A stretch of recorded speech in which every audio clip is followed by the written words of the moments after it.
The first 3 weeks of the eruption here in Hawaii, crazy things would happen in the middle of the night. A new fissure would open up and it would threaten a new neighborhood. Thousands of people are evacuated from their homes. I started the Hawaii Tracker Facebook group to help people understand what's going on and get their questions answered.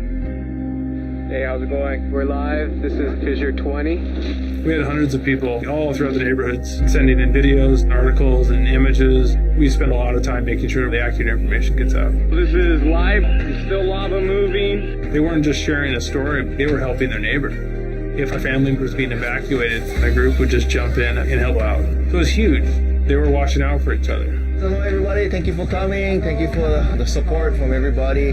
As we go through this, we're growing closer together as a community. When tragedies like this strike, you really realize how much you need each other.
Aloha everyone, I'm geologist Philip Ong, here with Mr. Dane DuPont of HawaiiTracker.com, bringing you guys yet another Hawaiian Volcano Tracker update. Today is Thursday, December 1st, 2022, day 4 of Maunaloa's eruption, and not a whole lot of change in the flow front, Dane. The flow has moved not that far forward, it's kind of spreading out and building up, and it is moving, but it's not moving very fast right now. And we also have heard plans from our various live streams throughout the day from the mayor about opening that traffic hazard mitigation route. We've talked to the VOG experts, 2 doctors with the VOG mapping project. And we've talked with the commander of Pohakuloa Training Area. So this is now our 4th broadcast of the day. How are you feeling after all that? Pretty tired already, but hopefully this one, we don't have any issues with. I know we've been having some technical difficulties, and I appreciate everybody sticking through it. Yeah, as I was just telling Dane, we've been pushing the limits of our capacity here and running against these issues. So it's good for us to stress test ourselves here, but this is kind of a situation that's pretty unique that we have going on here, trying to do this many broadcasts and with all different kinds of platforms and all that. So just appreciate your patience with that. So let us know if you have any issues with the audio or the video. Yeah. Dane will be leading discussion in chat, and we'll try to make it a little bit quick since we have done so much today, and I always say that, but it always ends up being about an hour. So we'll see if we get done any sooner than that. Anything else, Dane, before I get going? I just wanted to, just acknowledge the traffic hazard mitigation route and all the effort that went into that. We talked to the mayor a couple days ago about it, and he was going to try and make it happen. We encouraged him to do so. A lot of people have been voicing similar sentiments, and from 2018, we were always told there would be a viewing area, and there never was. There still isn't one. So for there to be something now, it's not, the traditional area, but it's something, a great step in a direction to get people up there and see something truly unique for themselves. Yeah, for sure. We'll show you guys a map of where that is in a little bit, but I thought I'd start today with some of the visuals, and what you guys see on screen here is a new live cam that's been put up by the UH Institute of Astronomy live cam on the mast of the UH 2.2 meter telescope up on Mauna Kea. So you can see that nice view here. It's actually transmitting live and zooming in and out, and thought I'd share that with you guys just so you can see what's going on with the eruption presently right now. So Dane, I'll jump into the imagery, and just let me know if you have anything to add. But yeah, as I said, there's that live view, and we have Fissure 3 over here on the right, feeding this long flow that's coming down, and just this is zoomed way in, so you only see this very uppermost part of the lava flow right there.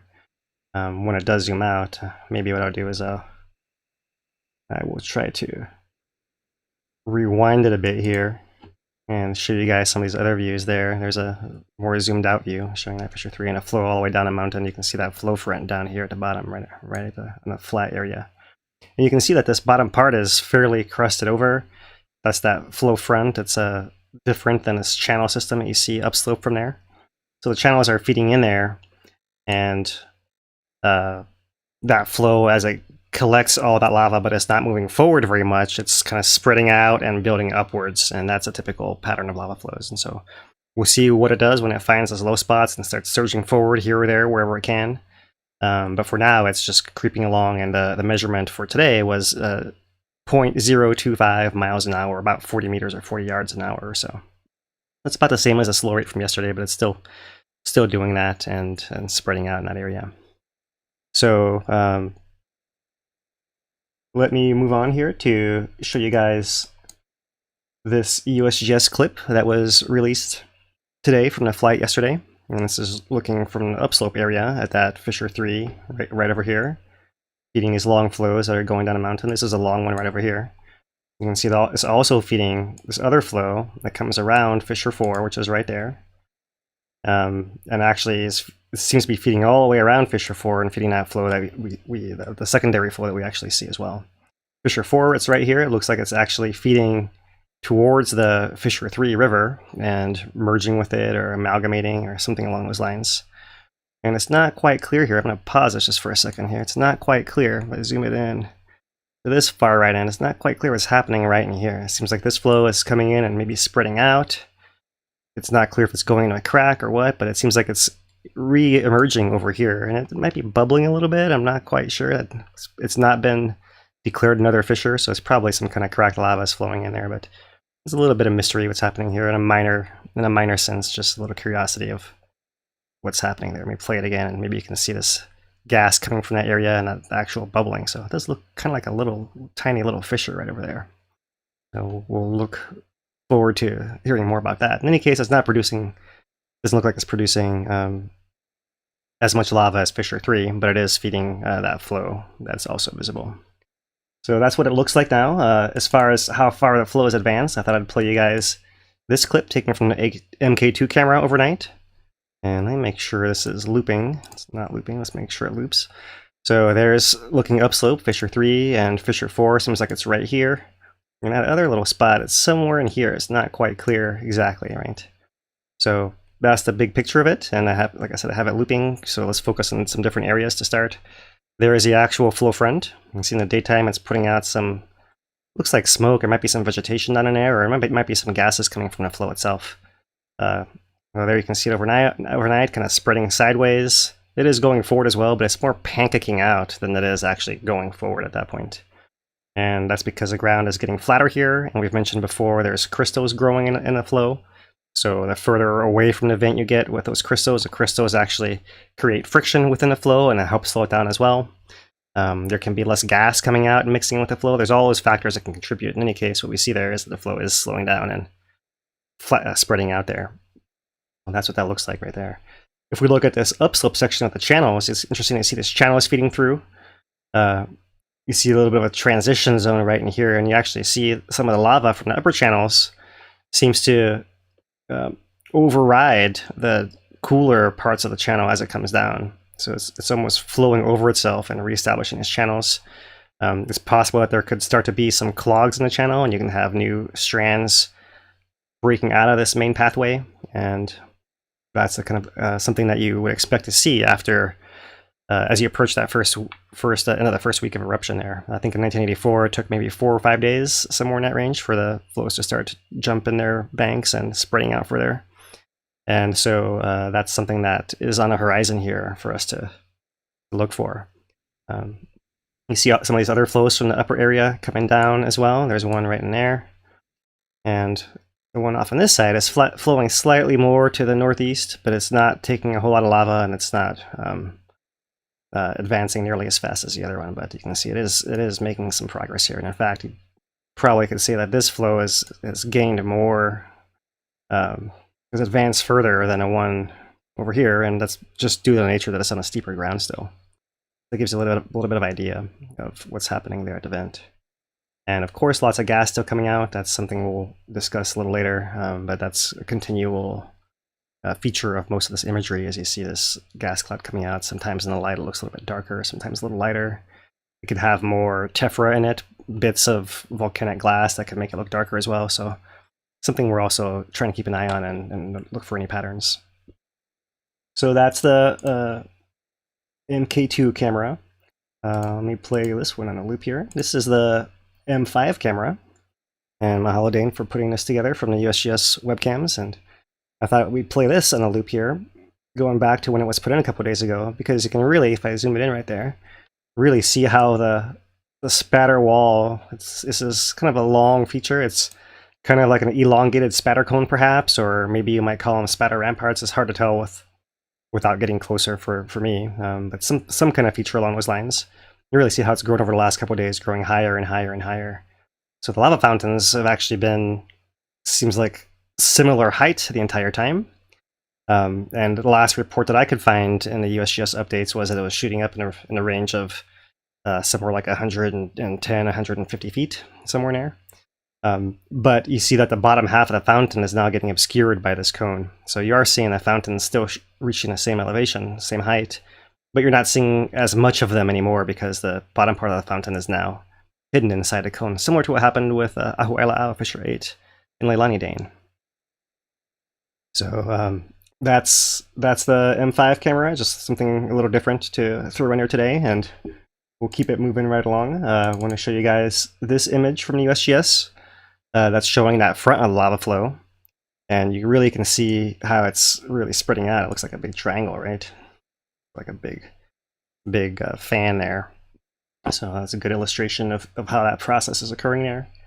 And a couple other images here. This is taken from on that flow front, but looking down slope. So you can see that even there, it's had to come down this last little slope before hitting this flatter area down in here. This is from a few days ago, so I think the flow might be all the way over here now, somewhere in that range. But this gives you an idea of what kind of ground it's moving on from ground level there. One thing, I had a chance to go and visit the Saddle Road area last night, Dane, and looking at the mountain, it's much more clear how steep those areas are, seeing it in person. And then I think we've been looking at maps a little too long, and everything, we know it's steep and we can look at the contours, but seeing it visually, it's really dramatic how steep that mountain actually is. And even the flatter parts still have some slope, and that's why the flow is still moving a bit. So one last picture to show you guys from the USGS release recently here. This is a vertical plume of Fissure 3 from Maunaloa. Let's see if I can get this to zoom out a bit so you can see the whole thing. There he goes. And there's the fountain and big gas cloud coming out. And of course, gas is an important part of this eruption. And for lots more in-depth detail than we're going to go through right now, you can go back and look at our interview with the gas doctors. All right. Let's look at the text updates that USGS has put out. This is the one from this morning, 9:09 a.m. And as usual, I'll try to highlight the differences from day to day rather than reading every single thing here. So the flows are still traveling to the north from Fissure 3 and have reached relatively flatter ground and have slowed significantly as expected. Advance of the largest flows slowed over the past 24 hours to a rate of 0.025 miles per hour, 40 meters per hour. As of 7 a.m., it was 3.4 miles, 5.4 k from the Saddle Road. Advance rates may be highly variable over the coming days and weeks due to the way lava is emplaced on flat ground.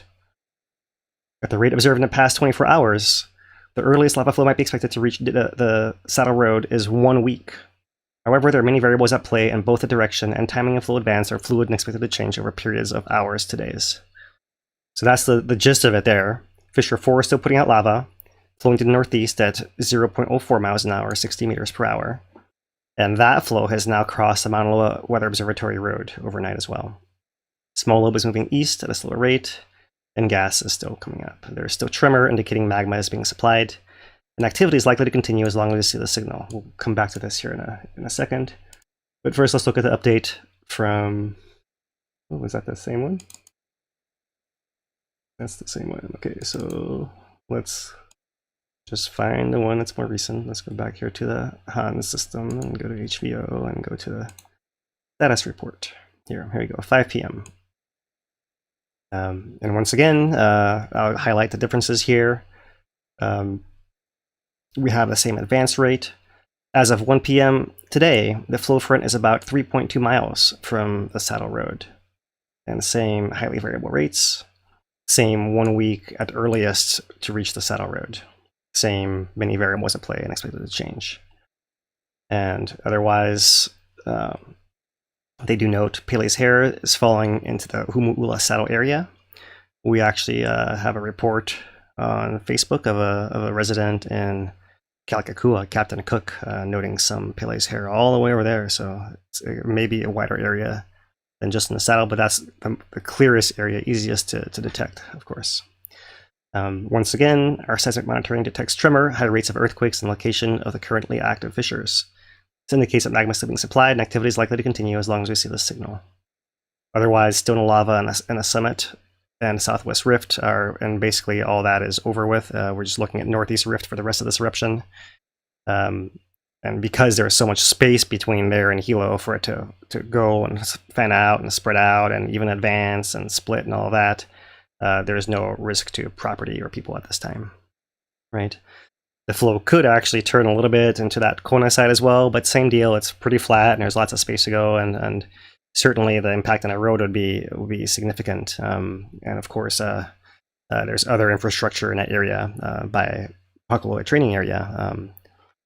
But it's too soon to say that any of that is really threatening until you see the flow do something a little bit different. So 1 week is a long time for the flow to hold together without anything changing, especially as we move past these initial first few days where everything is expected to be high volume, high rates of gas, and all of that. So we'll see. On the tremor, I thought I would bring up some of these stations, and I don't have the spectrographs here, but I thought I'd show you guys just a raw seismograph here, and seismogram here, and we're looking at the tremor. This is the last 24 hours, or 48 hours, I'm sorry. So what you're looking for here is basically how much ink is in the background, right? And it's pretty clear that this upper part right in here has got darker blue ink. So 1.5 days ago or so, you can see that tremor seeming to be higher, and it's been progressively getting a little bit less. And so there's still tremor there. It seems to be diminishing a little bit. It's not clear how significant that is. But it's clear that this eruption isn't going to last forever, and so we can start looking for signs of what might be changing. And not clear it's going to end yet, but something to keep an eye on. If we keep looking at this and see it go wider and wider and wider, that'll be a clue for us. So it's not just one station. This is the PLAD station that's close to that eruption site. But up at the summit, you see a similar pattern on a wild station, and a similar pattern on a Mokuaveoveo digital station as well. You see all this extra here at the top. So something to keep an eye on. We'll keep looking at that. But now we'll go to Twitter, and I'm going to highlight a tweet by Tom Shea, UH Manoa, and he's positing how long do Maunaloa eruptions usually last. Activity in the summit is very short compared to the flanks, as in a current eruption, and flank eruptions typically last less than 1.5 months. Does that say anything for 2022? Perhaps not. None of these had a 38 years of repose prior. But that said, let's look at the stats. Here is the flank eruptions. And so how many there are and how long they last. You can see most of them are within this basically 2.5 week period, and there's a few that end up lasting longer. But if you look at this, the overall average, you're looking at about 2 weeks-ish, 2 weeks, 3 weeks maybe. So that's what is being bandied around as a expectation for this eruption duration, 2 weeks-ish. You can see that compared to summit eruptions. Summit eruptions sometimes there's very many that are quite short in that initial phase, but when it does get going, it can get to over a year there. So that's a little bit different. So just bringing that up, we're not quite to the 1 week mark yet, but as we get further and further into the eruption, we can expect changes to occur because of the length of time it stayed active. This is not like Kilauea where we're coming from the flank, it can just keep bubbling on and on and on and on. As far as we know, we've never seen that.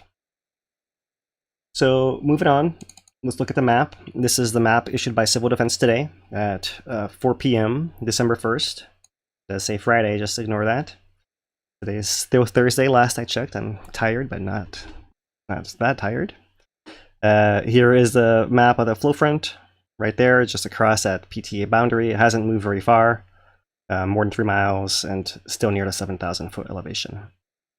And they did implement a traffic hazard safety route that's accessed, and we'll go over that here shortly as well.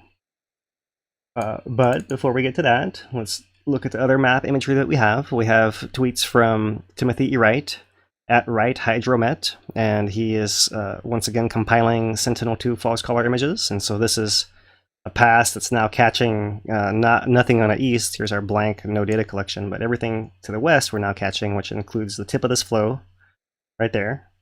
And you see the saddle road coming in right over there. Right, the old saddle road, this viewing area, goes through here actually. So that's about the spot we're looking for, and that's the 3 miles you're looking at there in that false color image. When you come through, they actually have here the fissure itself a little higher up, just a little blur, but one more image here. You see a little bit cut off by the edge of the acquisition, but clear to see where the flow is heading down in this image. All right, we'll turn once again to the map by Kit Tincher. He's been updating them every day. Mahalo, Kit. Appreciate that. It's great service to our community here. And he's putting on here all the historic flows marked as we've gone over in recent days. So we're still bordering the edge of this 1935 flow, and we're very close to this boundary between the Puako inundation zone and the Kaumana inundation zone. And really, because the lava on a flat ground can create its own topography, it's possible it might go either direction. What we see from the steepest ascent lines and 35 flow that it seems to be bordering is that it seems more likely at this time from what we know to actually follow that flow over in this direction, but you just never know, to be honest there. Look at the steepest ascent lines here in a second, but you can see how the flow has been advancing over time and how different it is. And once again, to point out, the 84 flow was this one over here and this light blue color heading off in that direction. So very, very different directions towards Hilo and threat to Hilo. The 35 flow, I should mention, once it made this turn and started flowing off in this direction, then it became more concerning to the people of Hilo, and especially as it approached the Wailuka River basin up in here and potentially could affect the town's water supply. So, and one interesting side note here, I thought I'd point out, the 1935 flow actually starts right over here. There was an initial 35 flow coming off the rift, and it seemed to actually somehow crack its way to come out over here and popped out, and that's where that flow went. There's a little curiosity there, but back to our current flow. That's that main long lobe. There is that secondary lobe there. This date of 12:30 p.m. yesterday, we've just heard today that the lava actually crossed the Maunaloa Weather Observatory Road right there, so we can probably draw this out a little further to somewhere in here. And this eastern one, from what we can tell, hasn't gone that far yet. So that's our recent map. You can go on there, and he's put on here Maunaloa Weather Observatory, Pohakuloa, the Observatory Road, Mauna Kea Access Road. Pohakuloa Training Area is right through here as well. So I just thought I would show that wider scale map, and maybe now we can come to Google Earth and show you guys some of this other, how it all goes together here. Thought I'd start off just comparing. This is the 2018 Puna flows on this side, and here's the Maunaloa flows, and they're kind of hard to see, and I've had to draw in a little bit of the upper southwest caldera area because it hasn't been mapped yet, but it gives you some idea of that size and location of those flows and different threats because of that. So if I zoom it in, there is where that flow is coming. There's the saddle road there. Let me put on here Hulu. Let me put on here the Pohakuloa Training Area boundary. So now you can see how the flow has come into Pohakuloa Training Area, and it looks like it's going to head straight across and just cut off this corner, presumably, presuming it doesn't do something different and pancake out to the side or something like that. But to make this easier to understand, let's put on the steepest descent lines. And this is a layer from the USGS, and these little blue lines are basically showing if you had something like water that was fluid, which path it would follow downhill, right? And a lot of flows don't quite behave like that because they can create their own topography, but generally gives us a better understanding of where the flow might want to go if it's able to do that. So in that context, you can see our lava flow starts up here by Fissure 3, and it's following this blue line of descent, and you can see sometimes it splits off to the side, but it catches this other one and comes back together. That part seems pretty good, and just give you an idea of how these lines do and don't affect. It's not guaranteed the flow is going to go in that area, but it does give you some idea of where it's inclined to go. So following that, you can see the flow would come up, cross the other boundary of PTA, and then make this right-hand turn just before Pu'uhuluhulu and the Saddle Road, right? However, just past Pu'uhuluhulu, if I zoom it in even further, you'll see that it's wants to go around that old cinder cone, and that's where it would impact the Saddle Road if you had to guess right now without any further information or changes happening. As we keep repeating, it could change, but that's the best guess at this point. Wouldn't give it a huge amount of confidence, but that's our best guess for sure. And of course, once it hits the saddle, you can see this blue line is kind of following that path of the Saddle Road till about more or less in here. That's a distance of about 5 miles between here and here. And that's not even counting the road gain, and maybe you can say something about the attraction of lava to roads here, and how this road might actually expedite this flow down that direction. Go ahead and give us your catchphrase. Yeah, lava is sexually attracted to roads. It's a scientifically proven fact. Right, we'll just leave it at that, I guess, huh? So clearly that's a path that it could take as well, and we have to wait and see if that actually comes to be. So that is just a flow path, first of all. While we're here, let's add the traffic hazard mitigation route. That's this line in orange that popped up right to here. And you can see it starts just to the west of Pu'uhuluhulu is where that road actually is going to exit. This is going to be a one-way pattern that comes out in this direction. And the entrance back over here is right across from the Gilbert Kahele Recreation Area with Mauna Kea State Park. So come in through here. You have to you'll cross state land, then cross into PTA. And on that old Saddle Road, that's the road that was the Cross Island Highway before this fancier, newer highway, faster highway was built here to the side. That's an area where you can avoid that high-speed traffic, pull off to the side, and not worry as much about that traffic hazard, especially. That's why it's the traffic hazard mitigation route. And of course, there's been a lot of traffic slowdown in this area of the saddle, and just that, beyond any flow actually hitting the area, just that has impacted transportation across the island, Dane. Interesting to note there that it doesn't have to be the lava itself, but just the people reacting to it can clog things up just as easily. So yeah, for sure. we're really happy, like we said, like Dana said at the beginning here, really happy that this has come to be. It seems like a great collaboration, great success story already. It took coordination from the county, from the state, and from the feds. So that's a win for sure to get everyone to agree to this in just a few days, really, right? So that is it there. Is there anything else you want to add? Yeah, I was just gonna say, while we still got those amazing views, as you were showing, that getting a little bit more obfuscated each day as it builds up, and these views right now are really special. So it's amazing to see the authorities go out of their way to really make this happen, right? And try and remedy the accidents that have been taking place up there, because somebody just to me is Walmart on Black Friday trying to get up and through Saddle Road the night. And that sounds about accurate from what I've seen. Yeah, it can be extremely frustrating to be stuck in that traffic over there. That's for sure. So, yeah, the viewing area is done. As we said, this eruption is not going to last forever, so that's a chance to go and see it while it's still there. And any little change could change the visibility of what's going on there too. So, and if the road does eventually get impacted, then obviously all this is out, going to be out the window, because the road will be closed because lava is on it. So deal with that when we get there, if we get there, because as we've said, it would take about a week, and eruptions can change a lot in that amount of time, whether it's lava jumping from the channel and spreading it out further, or taking a slightly different path, or what have you. There's lots of things that could happen. So it's always just wait and see in that. So is there anything else I should show on this map, Dane, before we move on? Are we good here?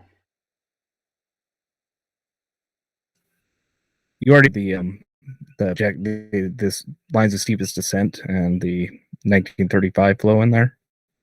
Yeah, a little bit. Yeah. All right.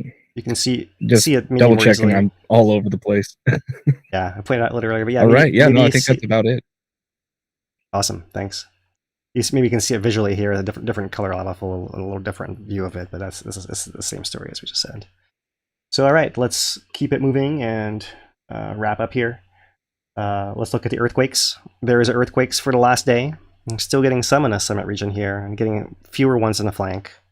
So we have to wait and see how this continues. But the earthquake levels are down a huge amount, actually, right? So I can zoom it out more, but there's really not a whole lot of earthquakes compared to a couple of days ago. And it's easier to see if I show you this graph. Here's a graph of earthquake rates per day over the last month, and that is the day of the eruption, or yeah, right there. And here's yesterday, full set of data, and it's actually really, really low, and we're looking like we're going to be on pace for maybe slightly higher, but still fairly low here. So earthquake rates still fairly far down. And as we said yesterday, that indicated to the USGS, who shared that it might be less likely, not for sure not going to happen, but the probability has gone down that the fissures will continue to migrate downrift. And that is a stable situation that we're looking for here. So each day that goes by with everything still in place, it seems more and more likely that it stays there and remains stable. Okay, let's move on to the gas. Briefly, here is a VOG mapping project. Or VOG, now I know better what the acronym actually stands for. It's the VOG measurement and what was it? VOG measurement and prediction. I can't remember anymore. It's now my fatigue is showing. In any case, there's our VOG forecast. You see our 2 emission sites on here. And for more detail on all of this and what it means, check out our earlier stream. One thing that stuck with me, Dane, from that is how they described it's like a weather forecast. It tells you like the chance of VOG, like it would give you the chance of rain, and not tell you whether you should pack an umbrella for your trip, but you have to wait and see whether you actually need to use your umbrella once you get there, depending on the conditions. And similar to VOG, it tells you where it might be likely or not likely, but once you get there, you have to be adaptable as well.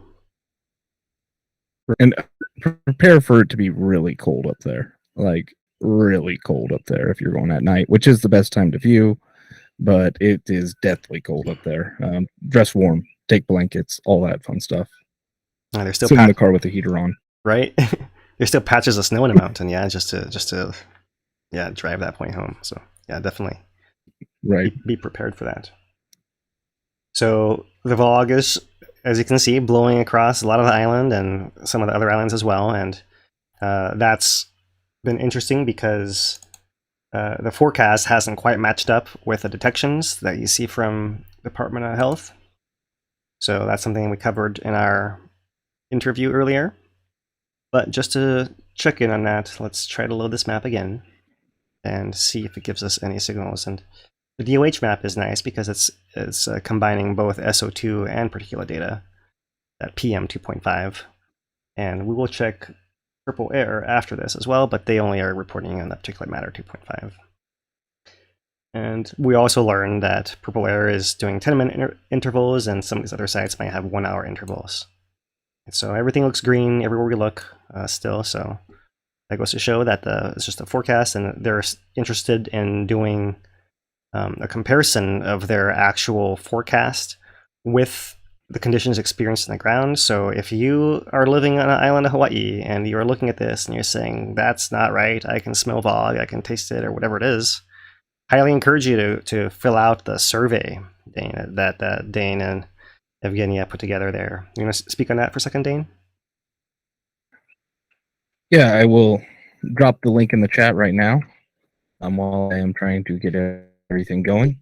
And yeah, definitely check it out. You don't even need to have smelt the fog to fill out the form, right? If you didn't smell the fog, that's worthwhile data too, right? So I'm in, Leilani right now, and I did not smell the fog. I haven't smelled the fog at all in Leilani from this eruption on Maunaloa, right? So when I get some time, I'll make a little report in there and say, yeah, I don't smell fog in Leilani. But if you do smell fog, just put down some rough details about where you are. If you smelt it, did it itch your throat, did it water your eyes, that kind of stuff. Real simple information. And then that's going to be used to try and refine a lot of the different things like the models, the sensor placements, things along those lines. And this is all ad hoc. I mean, this is just us talking and deciding, hey, let's do this thing and see if we can get some real data out of it. So definitely encourage people to fill out that. And we'll gather data, we'll see what comes of it. Right? Try and make use of it, make better forecasts for log mapping projects and things along those lines. That's the ultimate goal with this type of thing. Yeah, and this comes from that work done in Iceland previously as well. And Dr. Ilianska mentioned so really, how... Yeah, go ahead. Really, this form is exactly the Iceland form. We just translated it to English and changed a few things from gas to VOG because people out here more use VOG nomenclature. And yeah, we'll just do a few simple changes. So it's really the Icelandic form, and we're just trying to keep it consistent. So maybe the gas specialist can use that data across the way, the standardized form almost. Yeah. So yeah, it's an exciting little side project that we have going. Yeah, and yeah, what I was going to say is what stuck with me, Dane, is that she mentioned that in Iceland they were able to use that feedback to realize that they needed to run their model longer, and actually then detected where the SO2 was coming from kind of longer. So it really can be very useful and help inform the science. So absolutely, please, we highly encourage you guys to take part in that if you can. All right, so let me look now at the purple air just to finish out our air quality here, and that's also looking green across the state here. And moving on, in a national park also has been in the green all the day, as you can see here. Well, that's right. Kilauea also is emitting gas, and it's equally likely there, or more likely to get the VOG from Kilauea than from Maunaloa, but also worth checking as it's also a source. So I did mention this earlier. There's a post here on Hawaii Tracker. Let me see if I can get it centered here. Pele's hair in Captain Cook. And just to show that that can happen. So if it gets caught in the plume and stays aloft for a while, then maybe it can fall on the other side of Maunaloa there, which is really interesting. So gives you some idea of the potential impact. Much larger than the lava flow itself. The real impact of people is going to be just like Kilauea. It's going to be VOG and particulates that come from eruption being blown on a wind. Okay, so one last thing on this gas, and that's the windy.com SO2 layer. I showed this yesterday, and yesterday we showed how the SO2 had reached over into New Mexico and Arizona. And looking today, it seems like it's gone quite a bit further. It goes all the way across Texas, Louisiana, a whole of southern states, come off of South Carolina, and it heads north here towards Newfoundland. So that's quite the plume you see there. Is a little strand that actually splits off and goes across California here and heads towards Colorado and the upper Midwest there. So a lot of the continent here is going to be detecting this in a likely high atmosphere above them, so probably no direct effect on the people living under this area, but interesting to detect this, and major event here with SO2 being released.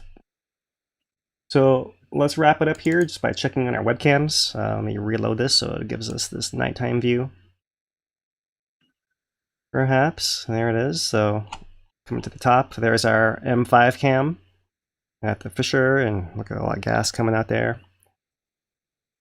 The M6 cam looking uprift, there is that Fisher 3 and the flow getting a little bit closer to the camera here, coming down in this direction.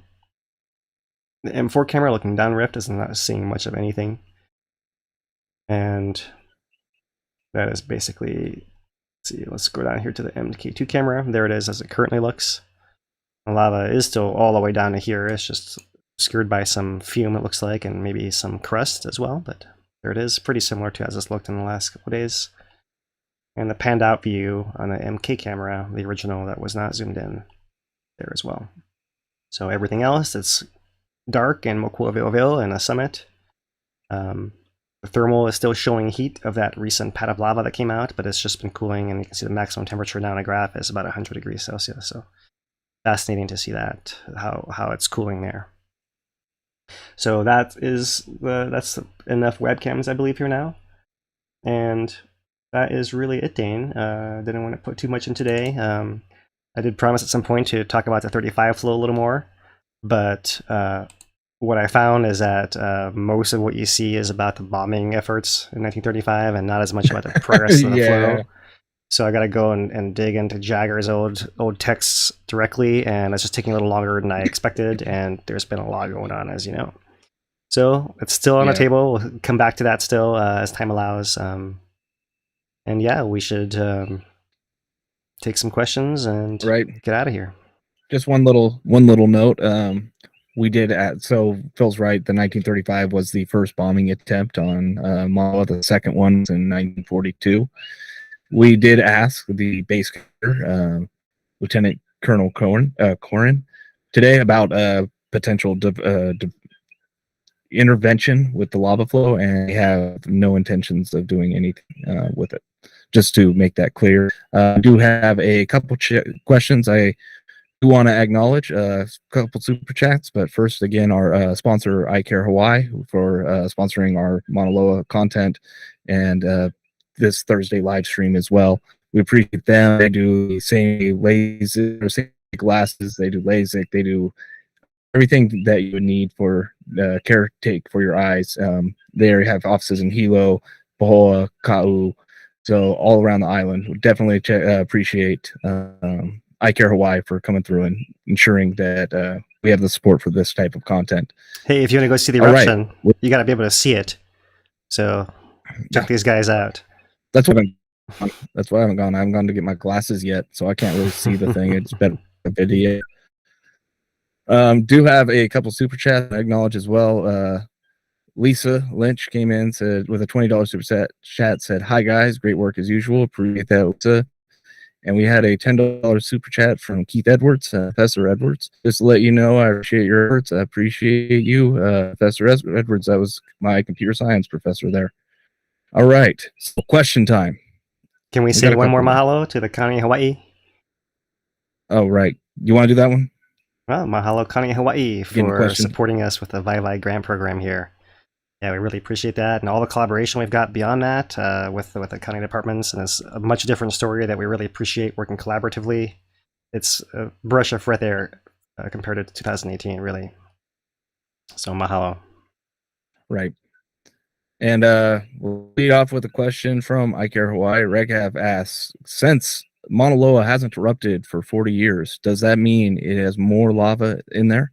Since the mountain has shifted a few times and created room side. So I guess thinking about, is this eruption going to be be built up and be a potentially very big eruption? It's a good question. I tend to think not. That's because we saw studies coming out after the 2005 intrusion and 2012 to 15 intrusions that showed how much the flank of the mountain had moved out of the way and how much space it had created on the inside. So in some senses, those intrusions are some geologists have often called intrusions, where the magma comes in underground but doesn't actually make it to the surface. You might call that a failed eruption, potentially, right? That's one way of looking at it. It could have come all the way to the surface, but it didn't, because it was able to find its equilibrium underground, right? Find that neutral buoyant state. So if the mountain's flank is able to open enough, and it opens at a fast enough rate that it can accommodate the magma coming in, then it doesn't have to erupt at all. And that's kind of the situation we've seen up until this year, right? And it seems like the supply has been coming up more and more and more ever since 2018, and it obviously caught up. The flank has been still moving, but it's not moving fast enough to accommodate all the magma coming in. And so that's why the excess of that is what's gonna want to erupt, right? So that's the kind of mass balance we're looking at here. And yeah, that's probably the best I can put out there. We can discuss further perhaps. But one kind of volcano than your stratovolcanoes that are kind of building pressure inside and are not as mobile on their flanks and all of that. So it makes it a little bit different kind of beast, yeah. Right. And just, now one thing we know for sure is not all the magma inside the magma chamber will erupt. Is just some smaller percentage of volume there, and it's just trying to figure out how much till it ends. Go on to the next one. We got a question here from Robert, who asks, when Maunaloa stops, do you think Kilauea will pick up again? Well, another great question, and I like how you said, do you think, because I don't have a real answer. Like, I don't know for sure anything of that, right? And we've had several questions come in about the effect of Maunaloa and Kilauea, and honestly, they're hard to answer, right? We did cover recently how the inflation of the shallow part of Maunaloa could inhibit the shallowest part of Kilauea's summit system in particular. So if that were the case, you might imagine that more magma is collecting underground, or possibly coming into those rift connectors, the Southwest Rift Connector and Upper East Rift Connector, like we've documented in recent times. We can say is that thus far it hasn't built up that much pressure in there like we've seen in the past, prior to 2018, for example, or even in the summit eruption in 2020 and renewal in 2021. We saw lots of activity in the Upper Southwest Rift Connector and Upper Southeast Rift Connector, and we're not seeing any of that now. So it seems like Kilauea is almost just waiting its turn, right? I'm not sure if it's exactly what the dynamics are there, but there seems to be some little effect. Kilauea is still going. One thing that's been said in the past is that you see both volcanoes erupting at the same time. That shows, and it's not like one is draining the other one. So that clearly illustrates that they have separate magma supplies that are feeding them. And as we mentioned before, this effect that they have one on the other is more like they're leaning on each other. They're neighbors. They're like two people crammed into a phone booth, and they're leaning on each other. And one moves, the other one's got to adjust a little bit too, right? So there's some of that going on, and then there's also that deeper pressure connection through pore pressure, where they are connected down at the source, way down. But over the course of 6 months or further, then you can have those changes of one affecting the other one. So all those are factors at play. I don't know how it's all going to shake out. We'll have to wait and see, really. What we know is magma is also coming into Kilauea at a fairly robust level, similar to what it's been doing on Mauna Loa. So it does seem like it's not as active on the surface now. And in fact, you could go back to the intrusion back on September 20th in Kilauea as maybe the first indication of this transition of character of what's happening with more magma in place underground than on the surface, as we've covered in our Kilauea updates prior to Mauna Loa's eruption. So I still don't have a good answer. I do think, maybe what I do think is that Kilauea probably will pick up again when Mauna Loa does stop. I'm not sure how long that'll take. Depends on what kind of adjustments are made, right? When you move a big chunk of the mountain, it stays moved for the most part. So you can't just put it back and resume your old pattern. You have to re-equilibrate in some way. And so it's not quite clear how long that might take. All right. 1 second, just drop in the link for the webcam in the real quick in case anybody wants to see that one. Next question is from, we have actually 2 super chats on Agnostic. Quick, one from Steph, $5, says thanks for all the great info, really appreciate it. And we had a $10 from Ethan. He says thank you, gentlemen, appreciate both of those contributions. We had a question from Ethan who asked, do you have any thought the Pohakuloa seismic area? I have heard several theories. So the deep Pohakuloa earthquakes. Yeah, it's this is something that we're really waiting for the data collection that occurred this past summer to be published, right? To be analyzed and published. And they deployed a whole microseismometer array all across that area during that high levels of activity. And the idea was to image what was happening down to the level where those earthquakes are occurring. So that's going to be the ultimate answer to what's really happening on there, or give us the best clues of what's happening on there, because otherwise we're really just guessing. The main idea that's been put out is that it's connected to that hotspot area. That's the feeder zone for both volcanoes, and one possibility is perhaps there's more of the liquid coming up through there, and that's basically pressurizing underground, it's like a deep magma chamber in some ways, right? That's kind of feeding the whole island.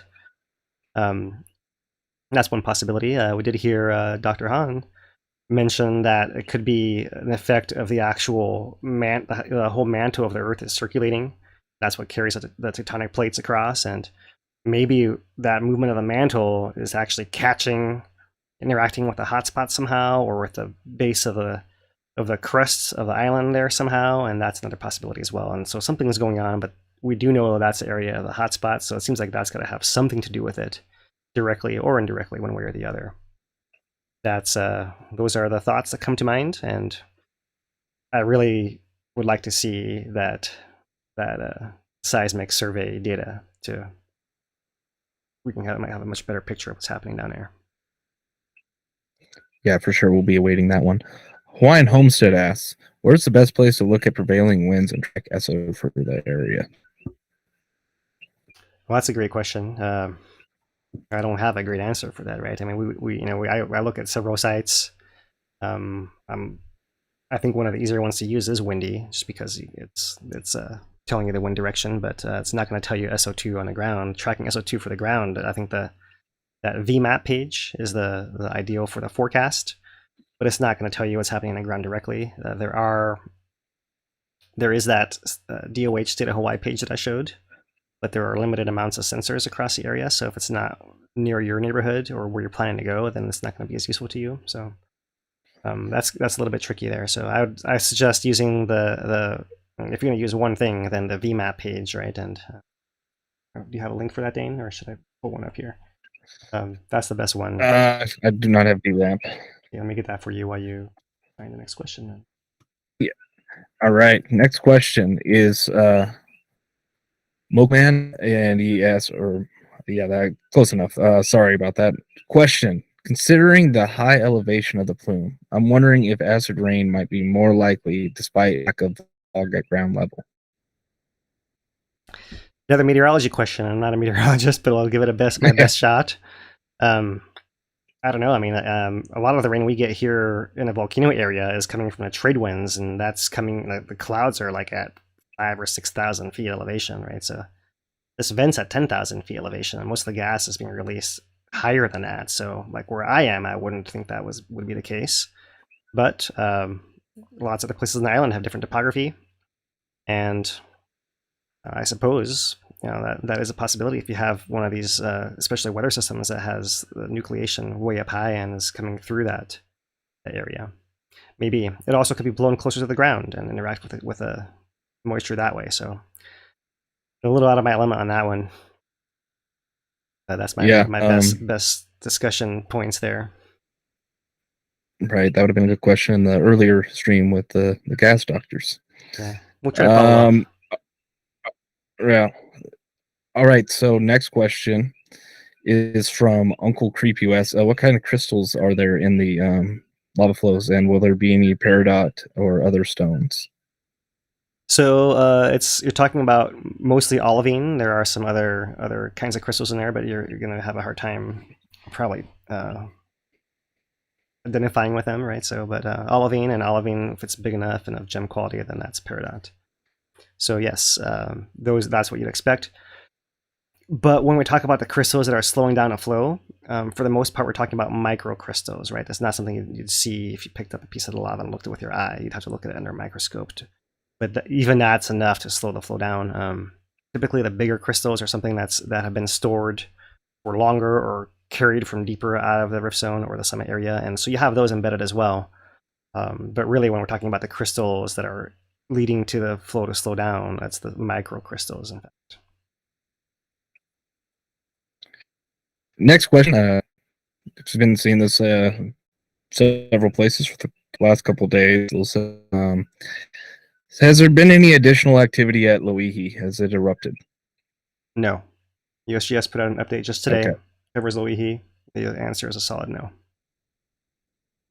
All right. Next question would be, that's where at. Oh, here we go. How close or what is the probability of the flow going into the Pohakuloa Training Center? Where is the training center on a I can basis? answer a little bit. Yeah. Right. It's really the property line is what the lava flow had entered into, and it's really desolate out there. It's not really a used piece of land where the lava flow is into, or not heavily used. It's not the impact area where the UXOs and things like that would be. It's not the cantonment area, the area where all the barracks and main building and all the infrastructure is. It's more out on the side. It took the perimeter fence and probably going to just push through a little sliver chunk that they got out the property they have in the path and the flow in the path of the flow, and then the flow will approach Saddle Road for making a easterly turn and away from Pohakuloa. Does that about sum it up? Yeah, and that's if it follows that line of steepest ascent. And of course, the challenge is, of course, when it's getting to this flatter ground. What I'm just going to point out from the steepest ascent lines here is that, like this line over here, this next one over, already turns towards the Kona side, right? So if you have this flow split, it could potentially start going both directions at once, which means it probably won't reach either one very fast, which might be good. That's what this earlier flow here did from 1843, I believe. But you can see that if it were to jump to this line over here, then there is a chance that it could, if it kept going long enough, cover all this flat ground and swing around over here, and then you start getting into the area up in here. It's going to go in more and more and more, and then finally, if I zoom way in up in here, there's some of the facilities at PTA. Right. The main one, or is there some back over here as well? No, that's so yeah. Oh yeah, here we go. There's the main facility, and there is the airstrip. So looks like even if it caught that other line right here, let me go back. Even if it caught, or is it this line, and it's not drawing all the way, but it comes over here, there, that still ends up going south of most of the PTA facilities, which are kind of nestled up against Mauna Kea, honestly. So all that area looks to be in a clear. It's more this southern part of the training area that would be impacted if it were to go in that direction, right? You can see these dark lines, these dark shapes are the previous flows that have done similar things there. All right. I think that answers most of the questions that I've seen. If we did not get to your question, we'll try and follow up in chat and things along those lines. We have been streaming multiple times every day now. Normally I'd be saying at this point, oh, we'll be back next week at the same time, but we'll probably be back tomorrow. I think we're probably on we'll try to do one solid one from our end today if we can, and then we'll try to add on whatever interviews we're able to, and depending on developments and that kind of thing. So yeah. All right. Until next time. Yeah, from Hawaii Tracker,